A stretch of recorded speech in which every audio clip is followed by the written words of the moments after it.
Welcome everyone to Train Tuesday and the last live Train Tuesday until October. We're slowly migrating into the warmer temperatures, and that means a lot of us will be focusing efforts on side, maybe doing some rail fanning. But I'll probably see you this summer, maybe at one of the events or wherever I end up operating trains. Let's see who's joining us here tonight. I see Elko Steam. I see Dave. I see. Elko, I'm awake. I'm not sure what you mean by that. Anyways, Delta 9, nice to see you here. Michael, good to see you. B in Green 1970, as always. Good to see you on board. DG Model Works is in the house. And Brian, Nick, BNSF 9708, Jason, Ted, Terry, Roger, Todd, and Are You a Train Man Too? And even I see Ray is in there. Around the Layout podcast is here tonight to join us. Ian, Ramsey, and David, just to name a few. So we've got about 64 of you joining us live tonight for Train Tuesday. It is officially the last day of April. And like I said, Train Tuesday will be broadcast pre-recorded throughout the summer. We'll join the lives again in October. Until then, don't forget, we're still going to have the Athearn Extra. That's going to be a monthly live where you can still interact with us and whatever else I dream up as time allows. Also, we're going to be hitting some shows. I know I'm going to be at the St. Louis RPM meet this July, so you can always stop by and say hi there. And who knows where we're going next. So let's do one more round of shout outs and let's go ahead and talk about some EMD F-units. So I see Greg, Bradley, Wardell, Gerald, and Nick, John, and a lot of other great folks. We got about 92 of you on board for the live version. Now, if you're catching this on our YouTube channel after the live, go ahead and do us a favor. If you like the content that you're seeing, like and subscribe and hit the notification bell. That way you're notified every time a new video like this one comes in. Now, since these aren't going to be live until October, keep in mind that we're still going to be doing Train Tuesday, and they will automatically upload to the YouTube channel on Tuesday nights at 7. So you still have that to look forward to. We're still going to be talking trains throughout the summer. It'll just be pre-recorded. Let's get started with Train Tuesday and talk about some Athearn Genesis F-units.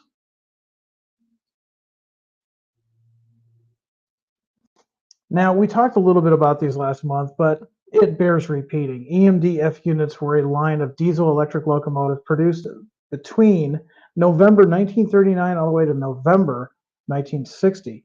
They were produced by General Motors Electromotive Division and General Motors Division Diesel Division. Now, final assembly for all these F-units was either at the GE EMD plant up in LaGrange, Illinois, not too far from where Athearn is right now, as well as the GMDD plant in London, Ontario, Canada. Now, of course, they were sold to railroads throughout the United States, Canada, and Mexico. Now, these are pretty interesting locomotives, sometimes called cowl units, sometimes referred to by rail fans as covered wagons. Structurally, these locomotives were a car body unit. Now, what that means is the body was the main load-bearing structure. It wasn't just a typical frame.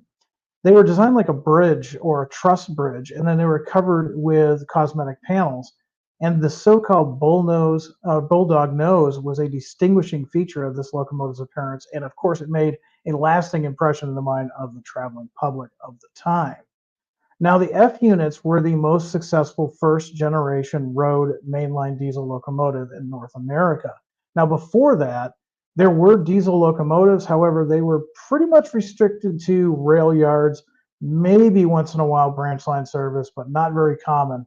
It wasn't until the F-unit came out later that we started to see a lot of railroads move from steam to dieselization because of the F-unit. And again, very popular locomotive.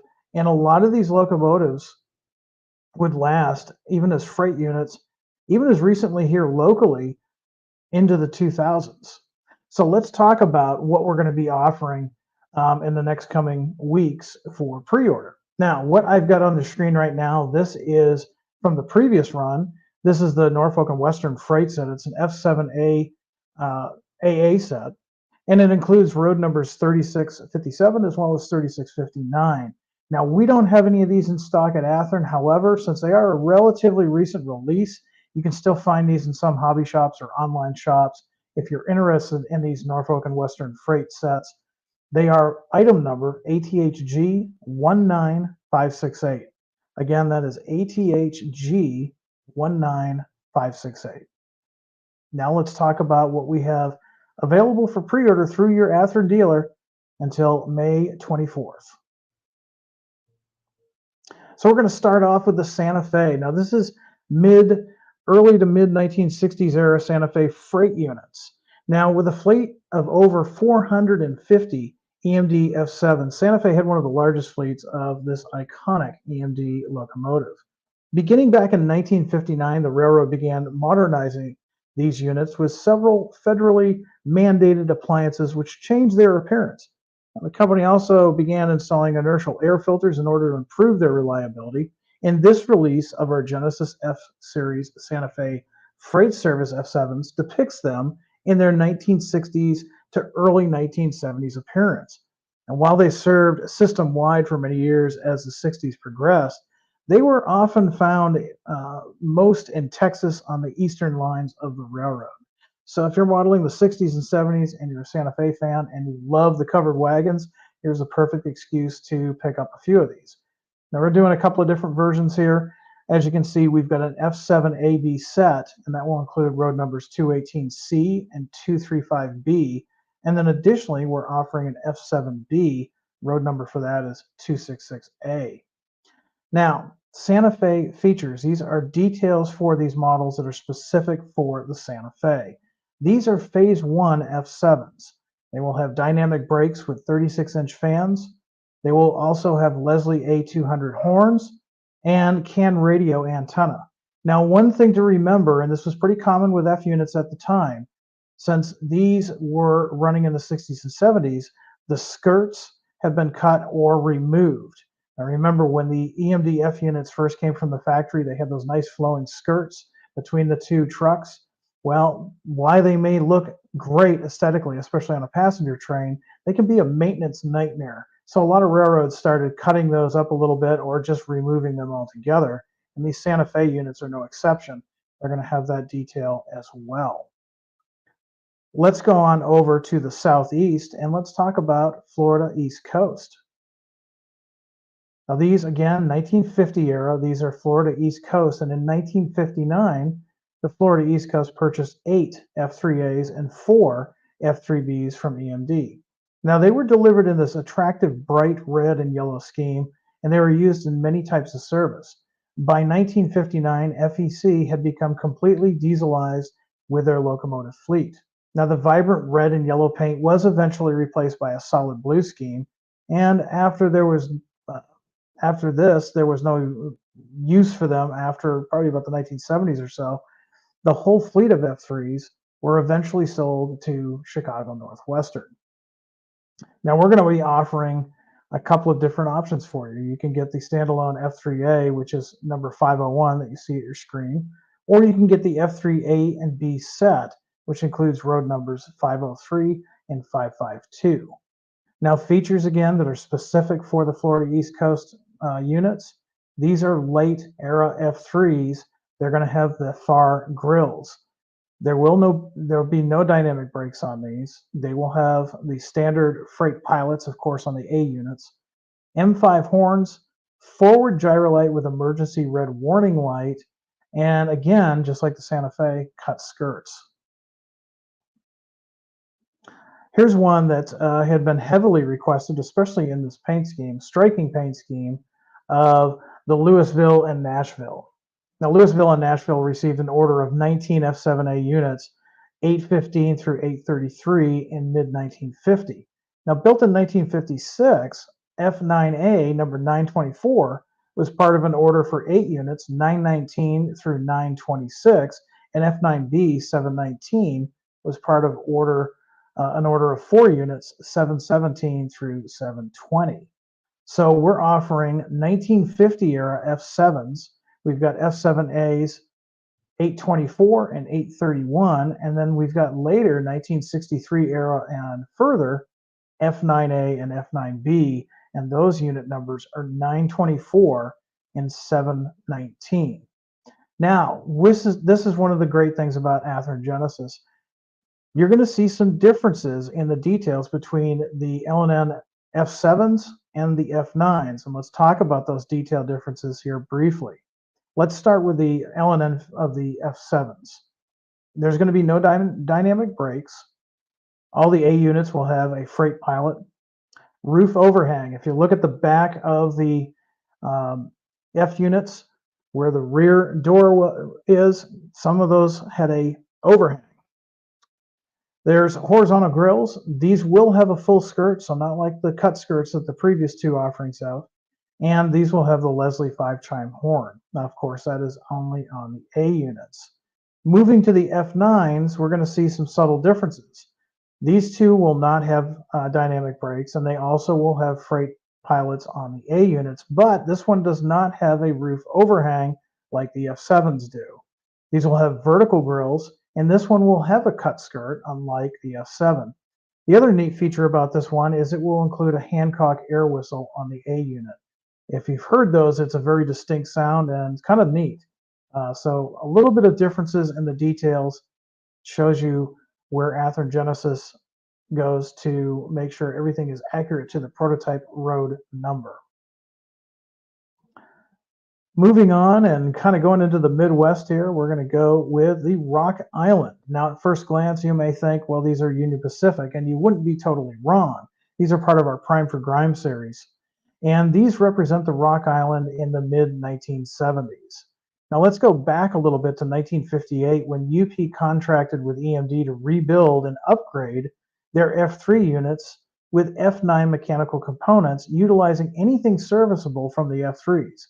In February of 1972, the UP's Fs were destined for trade-in, but a deal was struck with the power-short Rock Island, and their F units were substituted in exchange for the UP Fs.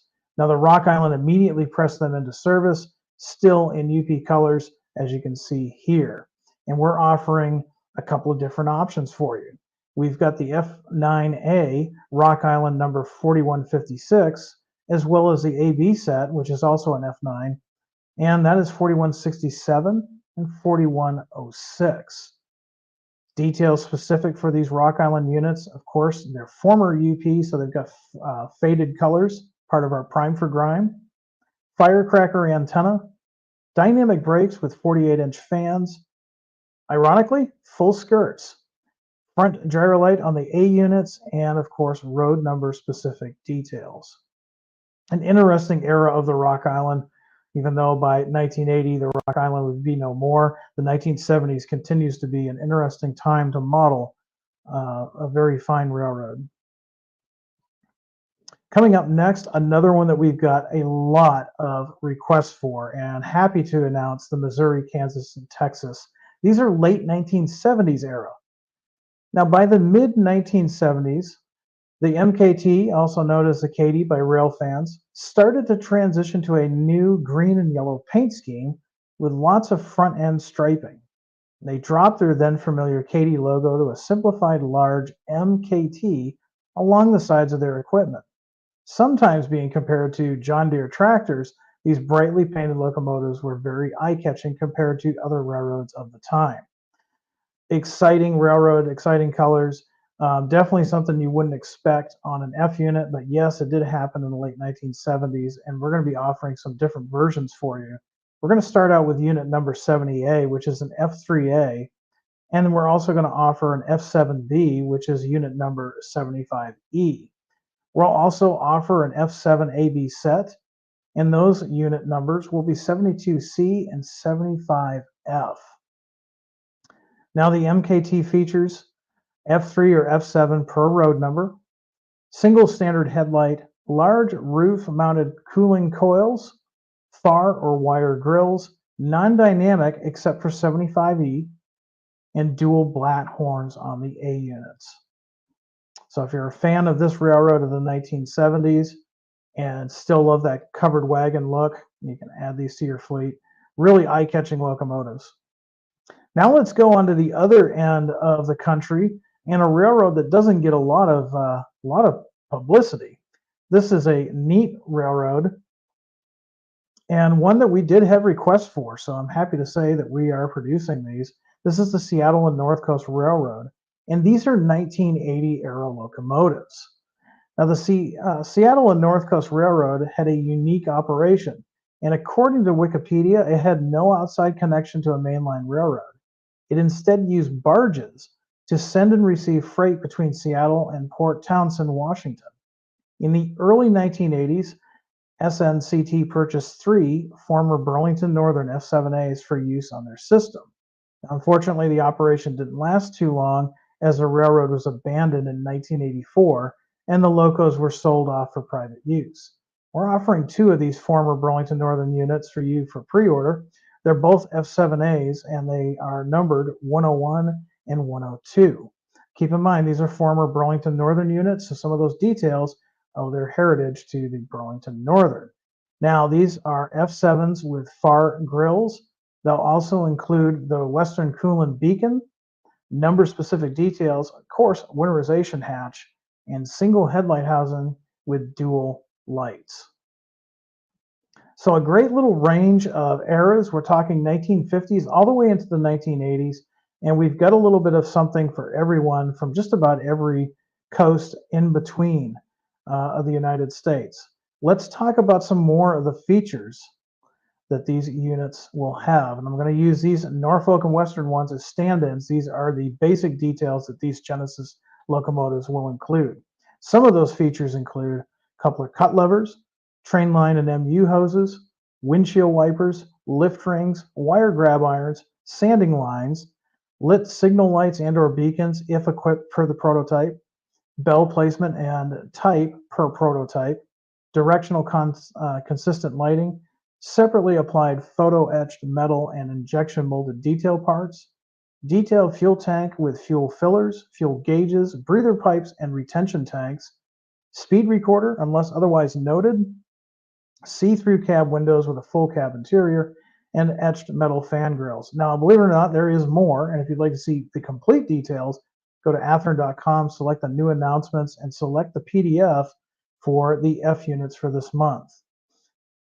So there you have it, these F units packed with all kinds of details, and you of course have until May 24th, it's a Friday of this year, to place your pre-orders. And you're going to want to get those pre-orders in because I have a feeling that a lot of these locomotives are going to go by very, very quick. So with that, I'm going to answer a few questions, and then I'm going to let you not only get on with your modeling, but I'm going to let you guys get on with your spring and summer. Let's see what kind of questions we've got on the F units or anything that has to do with Athearn. Are you a Trainman 2? Says yes. Seattle North Coast. I'll buy both of these. Now I just need the SW1 to go with them. Yes, I'm sure there's a few folks that would like that SW as well. Michael says, I love the Katy units. Yeah, those are really cool. Interesting paint scheme. I always like that. And they do kind of look like a John Deere, don't they? Let's see what else. Terry says, Katy guys are pretty stoked, and John Deere green is the right color. Good to hear. A lot of folks really like the MKTs, so that's good. Hopefully, hopefully you'll stock up on those. That is correct. Until the 1970s, these were mainly red locomotives with a different logo. They changed. A lot of railroads changed their corporate image or logos in the 1970s. Usually about the late 60s into the 70s, you saw a real shift of not only paint schemes but how the logos were done, and MKT was certainly one of those.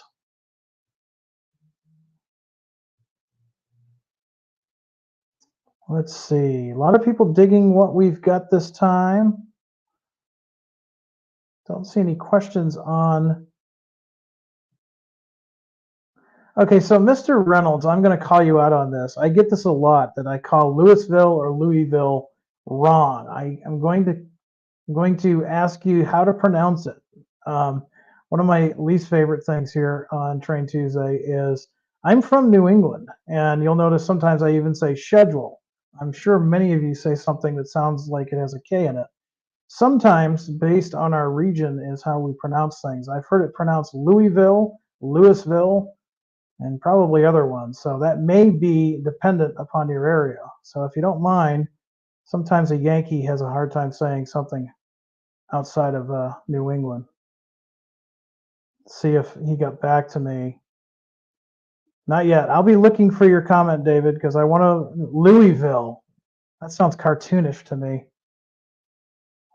Okay, well, Louisville it is. I guess that would make sense. Louisville Slugger. Sid says, yeah, dialect, yeah. It's kind of like when a Midwesterner looks at a map of Massachusetts and thinks there's a place called Worcester. Same thing. Andy says tomato, tomato, or tomato. Here's a different question. Hey, Jim, would you consider sharing your layout? I'm not sure if you mean for it to be operated on or just show pictures. If you want to see my personal layout, you can go on Facebook and look up the Granite State Industrial. The Granite State Industrial is an N-scale layout that I've been working on far too long, I may say. I'm not even near scenery yet, but it's a small N-scale layout that I've been working on. And then I'm hoping during the summer to be working on an HO layout that will hopefully be seen a little bit more often on Train Tuesday, because we really need to show some more Athearn product. But yeah, if you're interested, go onto Facebook. It's the Granite State Industrial. Let's see. See, Jackie is saying, now it's hard to say because it's being spelt out, so you don't really see where the emphasis is. Jackie is saying Louisville, like Louis the name, Louisville. And then we've got Steven saying Louisville is what I've heard in Kentucky and Ohio. Well, if you heard it in Kentucky and Ohio, then technically it's right. I've got a trivia question for those. Anybody that's familiar with the town in Illinois, is it pronounced San Jose or San Jose? Let me know in the comments. That's a perfect example of what the locals call it versus what outsiders. Terry says that's wicked smart. Don't even make me get my accent back. You'll never understand me. All right. Any questions about Athearn? Any questions? I'm kind of giving you a little extra time since this is our last one for the season. Anthony wants to know, Jim, will you guys ever do a New Jersey Transit and a New York Metro P42 in the future? I can't give you an answer on that right off the top of my head because I think I know which schemes you're looking for. We had a request for the New York Central Heritage scheme, and I know that particular locomotive is technically a P32.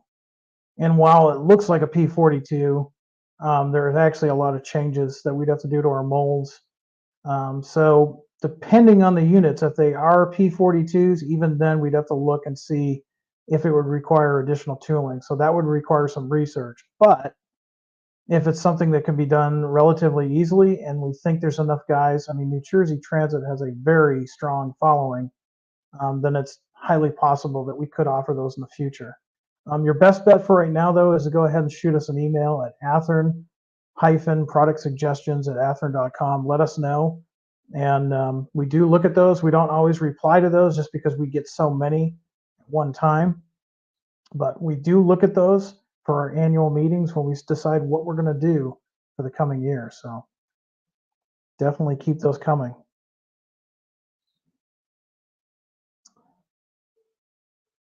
Jackie says I stand corrected. Well, apparently I do too, but I am sitting corrected. So it's funny. Words are funny. The English language is funny. And it's funny. Even the town that I'm in right now is pronounced different ways depending on who you talk to. Sid says, I'm really going to miss Train Tuesday live streams during the summer. I will miss hearing from you, Jim. Well, you will still hear me. I'll be on the Athearn Extra every month. And the other thing is, honestly, we don't see the views for the live streams on Tuesdays from April to October because let's face it, a lot of us are outside. For myself, it's rail fanning season, and that entails a lot of traveling and things of that nature. And, you know, a lot of us tend to be hardcore. I mean, I'm going to work on my layout throughout the summer, especially when it gets hot. But if you're like me and you like a lot of the podcasts that we have out there, Ray or not is in the crowd. I will typically listen to the podcast while I'm working on my layout. And if it's summertime, I don't get as much time indoors as I normally do. That being said, you'll still get me every week for Train Tuesday. It'll just be pre-recorded. But Sid, look me up on Athlon Extra. Watch our social media. And another thing too is keep an eye on our social media because you never know where I might pop in. Let's see. What other questions do we have? Relatable. I wish I had an update for you. On the FCA Versacoil gondolas, when are they coming? I don't have a firm date for you right now. I think the last I saw was late fall, but that ETA could change. I know there's a lot of folks out there, myself included, looking forward to these. Let's see, what else have we got?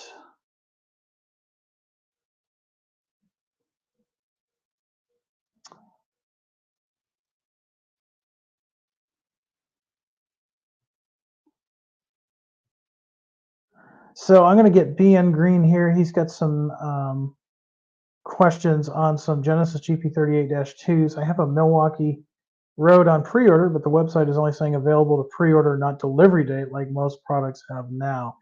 Yeah, our web team is still working out some of these weird bugs, if you will. There are some items that aren't in stock, but they still say pre-order, even though the pre-order is technically closed. So we're still trying to work through that. Now, to answer your question, when those GP38s are coming, last that I remember is going to be about late summer. I believe we should be seeing those around August or September, going based on my memory, but we haven't forgotten them. Let's see.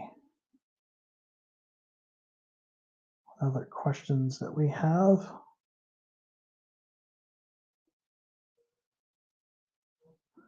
When are they going to fix the website for production? Well, that is something we are working on. Myself and my boss are going to be trying to tackle some issues. There have been some issues ever since the software integration last summer, and some of them pop up out of nowhere, even when we think we've got them corrected.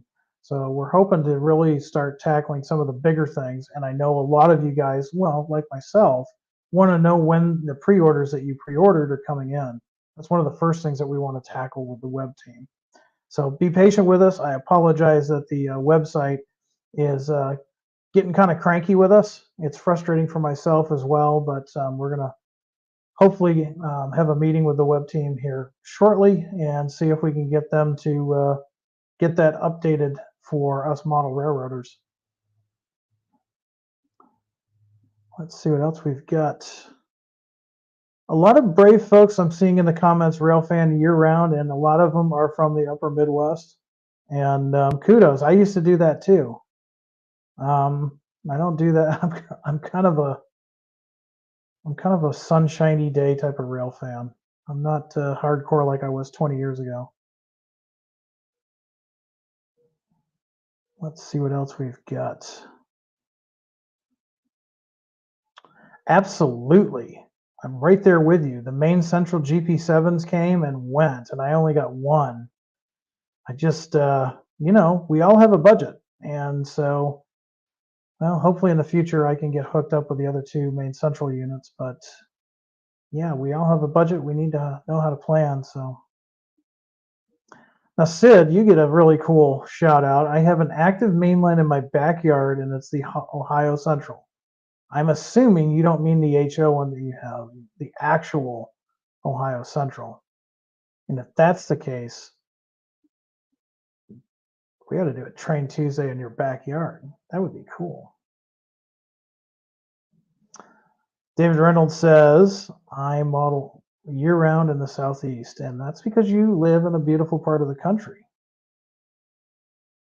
That is, and he says it. If Sid does say that is the real deal, so wow, you are so lucky to do that.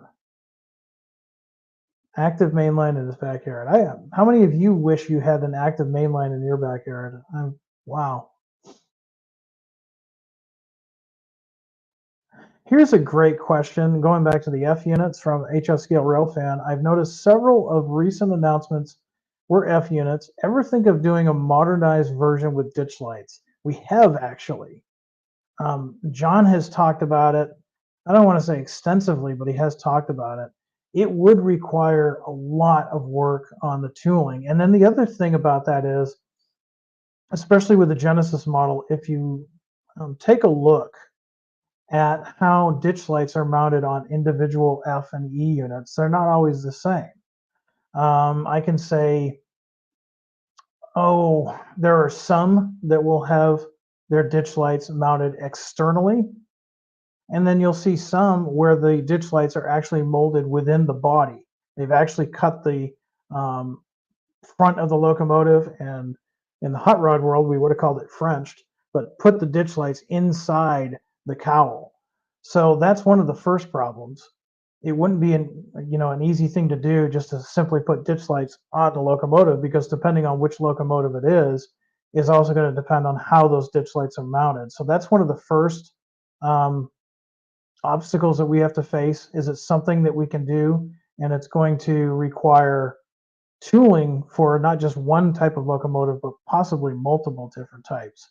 So we have talked about it as an Athearn team, but we're wondering, is it going to be something that's going to be possible with the amount of different F units with ditch lights? Because keep in mind, when F units first came out, there was no such thing as ditch lights. So it's not as easy as, say, an SD70 Ace or an AC 4400.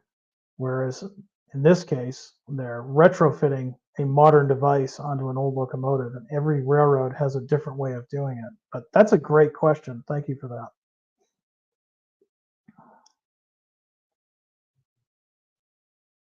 Stephen Wagner says the first ditch lights I ever saw were on the Rockies and the further west in Canada in 1964. Some CNF units certainly had them. Yeah, that's true. Keep in mind too, Maine Central had something that you could consider as ditch lights.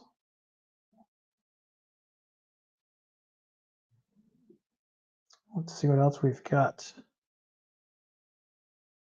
Late Night Model Railroading. If you've not checked out his channel, check it out. He's got a great channel, a great craftsman. But he's saying 15 minutes for me is a very large CSX yard, and that is always fun. Yeah, definitely. Let's see what else we've got. Willie says, I live a few yards east of the former Rock Island BNSF line in northwest Houston. Lucky you. I want to move to Houston. Then I won't have to deal with winter.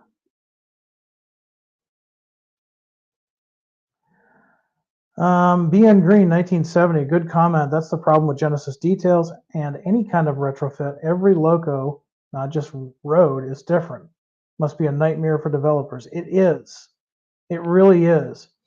Case in point, you can be, let's take, for example, BNSF. Let's take a GP38-2 from BNSF. Now, we know that BNSF was formed because of the merger of Burlington Northern and because of the Santa Fe. But we also know that BN got GP38-2s in the early 70s, and then they got another order later on. So those two are going to be different.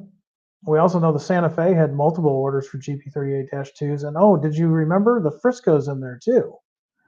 So you have all of those kinds of obstacles. You've got one railroad, maybe even with the same paint scheme, but the lineage is from different railroads. And as any railroad will do, they'll pick up railroads, secondhand locomotives from other neighboring railroads or even from lease units.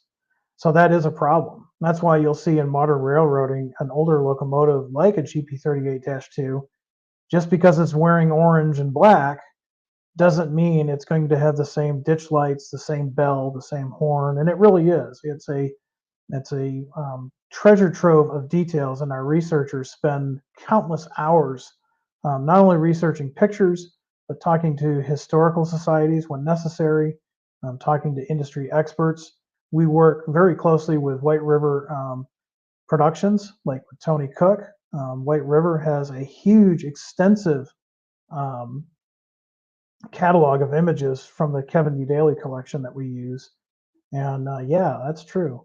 35 years ago, it was real easy for us to just make a standard GP38-2 and paint it whatever railroad color we wanted, and most people were satisfied. But with the internet and us being more keen to the prototype, we can't get away with that anymore. So thus we have Genesis, and yes, lots of work.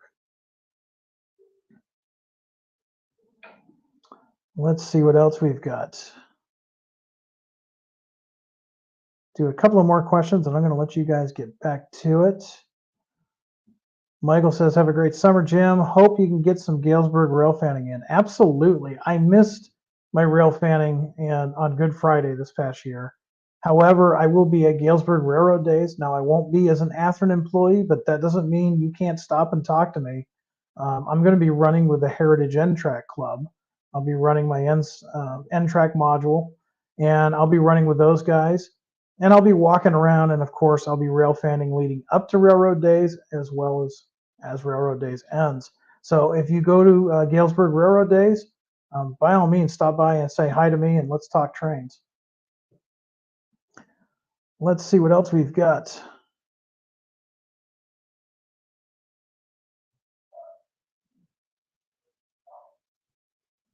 Charles Woods wants to know any SP SD45T-2s in N scale in the future. Not the immediate future, unfortunately. We've got a lot on our plate. We get a lot of guys asking, are you going to do this in N scale? Are you going to make this different model? And it's one of those things where I wish I could show everybody what John and Janik are working on, but they are super busy. And be watching us because we're going to have some big announcements coming this summer of all new models. But unfortunately, Charles, I don't have that SD45T-2 in N scale for you. Doesn't mean we won't do it, just means I don't have anything for you right now.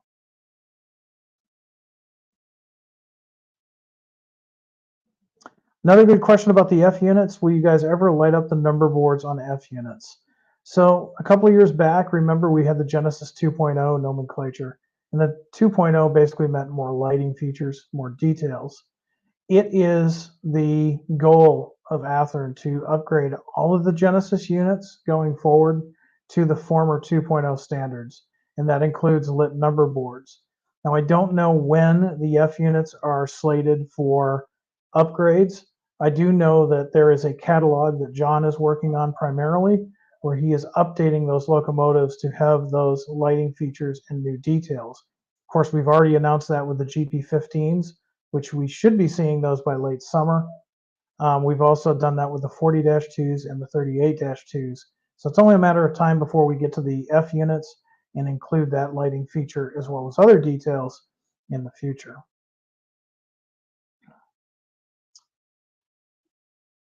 All right.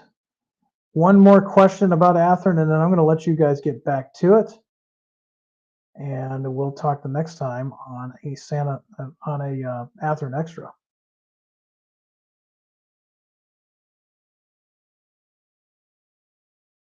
Let's see, I got one new comment that came in.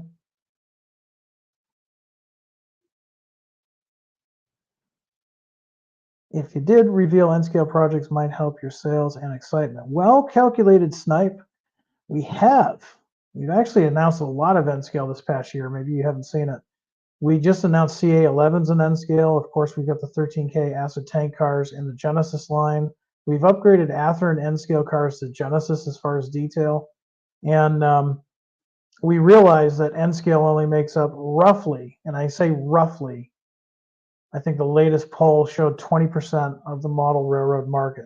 HO still dominates, Doesn't mean it's always going to dominate, because at one time O scale dominated. But it still only makes up 20% of the market. Where we make our most sales is predominantly 3HL. So we have to watch our budget. We have to watch our time.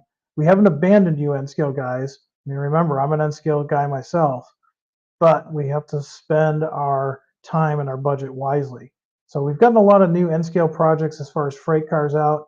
It's just a matter of time before we maybe announce a locomotive in N scale.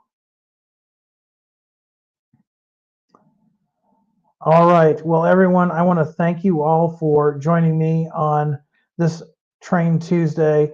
I want everybody out there, have a happy, safe spring and summer. Do some good modeling, do some rail fanning, watch our social media, and if you get a chance to meet me in person, I'd love to talk trains with you. It's going to be a busy summer. You definitely haven't seen the last of me. I'll be back, and we've got some exciting Athearn lives that we plan on doing, as well as some announcements. So stay tuned to social media, and hopefully I get to see you at a train show this summer. Until then, everyone out there, happy modeling and high greens. Take care, everyone.